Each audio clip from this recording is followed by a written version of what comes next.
Welcome back to this week's Friday 5. Be honest, you missed me last week, didn't you? Feeling much better and excited to bring you 5 new current events and things in town that you ought to know more about. So with that, we'll get right into it. We're kicking things off this week on Main Street. I'm here with my friend Tori Hill, Director of Community and Economic Development here with the town of Yarmouth. Hello, everyone. We're here to sort of share some insight on 2 very exciting development projects that will be happening on Main Street this spring and summer. Behind us is 298 Main Street, this mixed-use concept which will have 15 condo units on the upper floors and 3 new storefronts on Main Street. Has been sort of in the works for the last few years and finally has some plans for starting construction here, which we're really excited about. And again, behind us, or I guess across from us, Railroad Square. It's another mixed-use concept that has a combination of 55-plus condos, some market-rate rentals, and much-needed commercial space. It's a pretty good-sized development. Both of these will really expand the depth of our village core and add some much-needed units. Absolutely. Yeah, after a lively planning board meeting last night, we're excited that that project is underway. Yeah, so it's a lot of work. And again, some changes coming up in this spring and summer, but again, we're excited to get these 2 long-awaited projects, sort of start getting the dirt moving and start getting some new, beautiful buildings on Main Street. All right, number 2. We're here with my friend Chelsea DeConza from the Yarmouth Chamber of Commerce and Tori Hill from our fabulous town hall staff, talking about a new promotion that is hoping to lift the spirits of some of our local restaurants. Chelsea, tell us more about it. Yeah, so we all know the winter season is a little bit slower here in Maine unless you're taking outdoor activities to the extreme.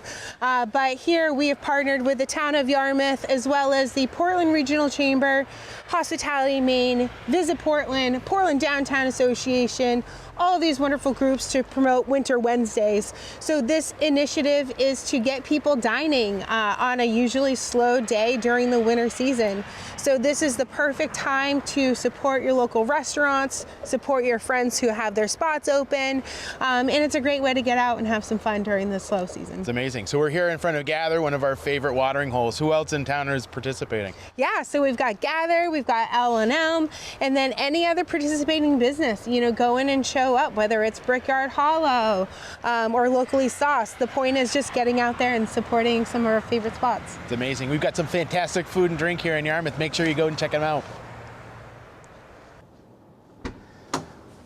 Oh, one of the very many perks of this job is driving these fun things. Number 3. I'm here at the Yarmouth Public Safety Building with the self-proclaimed hardest working man in Yarmouth, Fire Chief Mike Robitaille, talking to us a little bit more about our newest fire truck that we have here in town. Mike, thanks for hanging in with us. Oh, thanks for having me, sir. Yeah, back in October, Yarmouth received their newest engine, which is engine number 81. Engine 81's primary function is to respond to motor vehicle crashes.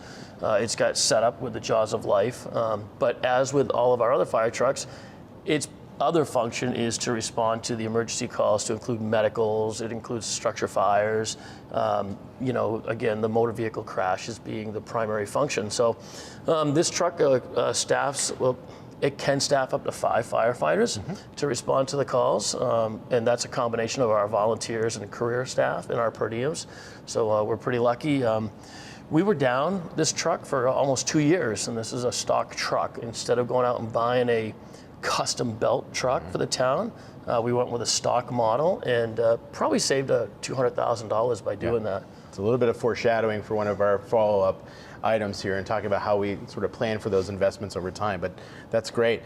So the driver's side of the truck is for our structural fires. When we respond to automatic fire alarms, carbon monoxide calls, investigations, or again, an actual structure fire, this side of the truck is for the structural fires. It's got the pump panel, and then as we walk down, all of our equipment that's needed for us to do structural fires, whether it be our tools to make entry into a residence, the hydrant equipment, or again, our saws and fans to ventilate smoke and toxic gases.